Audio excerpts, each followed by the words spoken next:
बारूदी बारिश के बाद आज हॉर्मूज की मिट्टी काली है, लेकिन दुनिया भर के भूवैज्ञानिक जमीन के इस टुकड़े को रेनबो आइलैंड यानी इंद्रधनुषी द्वीप कहते हैं। वजह यहाँ पाए जाने वाली 70 से ज्यादा रंगों की मिट्टी, इसमें छिपा है प्रीत वाला एक रहस्य। इसका नाम है ज़ार। दक्षिणी ईरान के इलाके यानी मिनाब, सिस्तान, बलूचिस्तान, केशम द्वीप और हॉर्मूज द्वीप की एक रस्म है जिसका नाम है ज़ार। आमतौर पर ज़ार का मतलब होता है प्रेत आत्माओं को भगाने की एक परंपरा, लेकिन इस शब्द के गहरे मायने भी हैं। सबसे पहले आपको जानना चाहिए कि हॉर्मूज और आसपास के इलाकों में प्रेत भगाने वाली ज़ार परंपरा को लेकर क्या बातें प्रचलित हैं। मान्यताओं के अनुसार कुछ अदृश्य आत्माएं या तो दूर देशों से आने वाली हवाएं इंसान के शरीर पर कब्जा कर लेती हैं। जब किसी व्यक्ति पर इन आत्माओं का प्रभाव होता है तो बेचैन, हिंसक या गुस्से में आ जाता है। उसकी हरकतें सामान्य से बिल्कुल अलग हो जाती हैं। हॉर्मूज के लोग इसे कोई मेडिकल बीमारी नहीं मानते, बल्कि इसे आत्मा का प्रभाव यानी स्पिरिट पोजेशन मानते हैं। शरीर से इसी आत्मा या हवा को बाहर निकलने की आध्यात्मिक और सांस्कृतिक प्रथा का नाम है ज़ार। इस परंपरा की शुरुआत कब हुई, कोई ठोस प्रमाण किसी के पास नहीं। मान्यता ये कि ये पीढ़ी दर पीढ़ी चलती आ रही है। इस रस्म का तरीका किसी हॉरर या सस्पेंस थ्रिलर फिल्म के सीन जैसा। यूं तो इसे प्रेत भगाने की परंपरा माना जाता है, लेकिन ये किसी बंद कमरे में होने वाली गुपचुप तांत्रिक प्रक्रिया नहीं, बल्कि एक सामूहिक आयोजन। इसमें लोग एक घेरा बनाकर इकट्ठा होते हैं। रस्म की शुरुआत तेज ढोल नगाड़ों और खास तरह के संगीत से होती है। जिस व्यक्ति के अंदर आत्मा होने का दावा किया जाता है उसे एक बड़ा सफेद कपड़ा उड़ा दिया जाता है। उसे उकसाया जाता है कि वो संगीत की धुन पर नाचे। व्यक्ति झूमते झूमते ट्रांस यानी बेसुध अवस्था में चला जाता है। पंथ का नेता लुबान या अगरबत्ती जलाता है।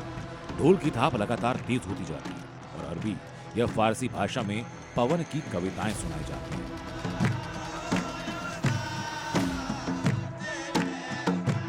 इस रस्म का सबसे विचित्र हिस्सा ये कि इसमें शामिल होने वाली महिलाएं एक खास तरह का मुखौटा पहनती हैं जिसमें मूछें बनी होती हैं।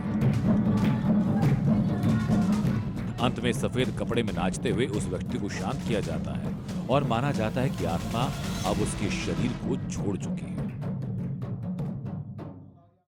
हॉर्मूज में प्रेत भगाने की परंपरा सुनकर आपको ऐसा लग सकता है कि ये तो हमारे देश में ग्रामीण इलाकों में भी होता है, जिसे कई बार माता का आना, देवता का आना या फिर ऊपरी हवा का चक्कर मान लिया जाता है और फिर ओझाओं और तांत्रिकों को बुलाकर चिमटा या ढोलक बजाकर लोबान का धुआं देकर शांत करने की कोशिश की जाती है। लेकिन हॉर्मूज में इसे शांत करने की जो प्रक्रिया है वो थोड़ी अलग है। हॉर्मूज में प्रेतों को शांत करने की ये परंपरा काफी जटिल है। इस रस्म को निभाने में मुखिया भी नियुक्त किए जाते हैं। इस रस्म को कराने वाले मुखिया को बाबा ज़ार या मामा ज़ार कहा जाता है। बाबा ज़ार अलग अलग तरह के अफ्रीकी और अरबी ढोल बजवाता है। हर एक खास धुन किसी खास आत्मा या जिन्न को समर्पित होती है। जब ढोल की किसी विशेष धुन पर मरीज का शरीर अचानक कांपने या नाचने लगे तो बाबा ज़ार समझ जाता है कि शरीर में कौन सी आत्मा घुसी है। ज़ार रस्म में आत्मा को भगाया नहीं जाता, बल्कि उसे शांत किया जाता है। आत्मा से पूछा जाता है कि उसे क्या चाहिए। वो कभी कपड़े मांगती है, कभी जेवर, कभी खून। अगर आत्मा खून मांगती है तो रस्म के दौरान एक जानवर की बलि दी जाती है। ज़ार यानी हॉर्मूज के प्रेत तंत्र की जड़ें कहाँ हैं, इसको लेकर कई दावे, जिनमें सबसे प्रैक्टिकल दावा ये कि इसका अफ्रीका कनेक्शन है। ज़ार की जड़ें पूर्वी अफ्रीका यानी सूडान, इथियोपिया और मिस्र में बताई जाती हैं। सदियों पहले जब फारस की खाड़ी में गुलामों का व्यापार होता था तो अफ्रीकी गुलाम अपने साथ सिर्फ बेड़ियां नहीं लाए, बल्कि अपने देवता, अपनी मान्यताएं और अपनी आत्माएं भी ले गए। दक्षिणी ईरान का आज का ज़ार उसी और इंसान के शरीर में प्रवेश कर जाते हैं, जिसे ज़ार की हवा लगना कहते हैं। पूर्वी अफ्रीका से प्रेतों को भगाने की ये प्रथा सदियों पहले ईरान पहुंची। ये प्रथा धीरे धीरे विलुप्त भी होती जा रही है, लेकिन इस युद्ध ने इस जरा को, इस प्रथा को मानो फिर से जीवंत कर दिया। हमारा उद्देश्य अंधविश्वास फैलाना बिल्कुल भी नहीं है, बल्कि उद्देश्य सिर्फ ये है कि मौजूदा वक्त में सबसे विवादित जगह की सांस्कृतिक प्रथा को आपके सामने लाया जाना चाहिए और इस प्रथा को विज्ञान की कसौटी पर परखा जाना चाहिए।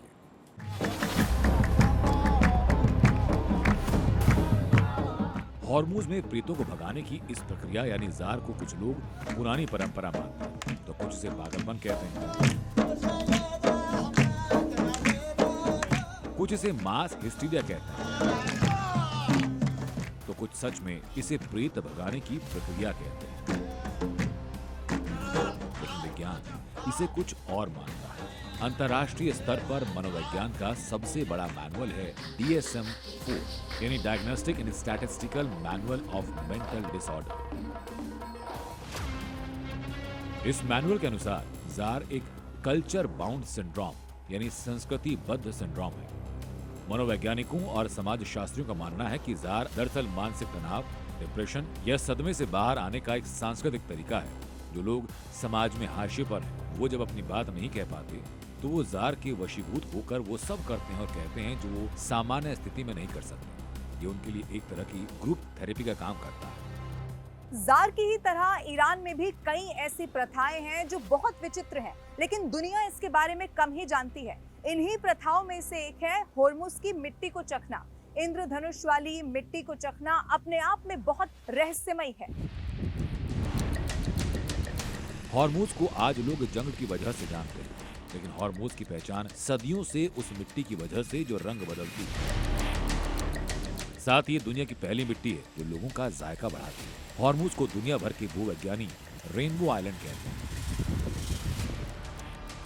यहाँ 70 से ज्यादा रंगों की मिट्टी पाई जाती है, लेकिन इन मिट्टियों में सबसे अलग है लाल रंग की मिट्टी, जिसे ग्लैक कहा जाता है।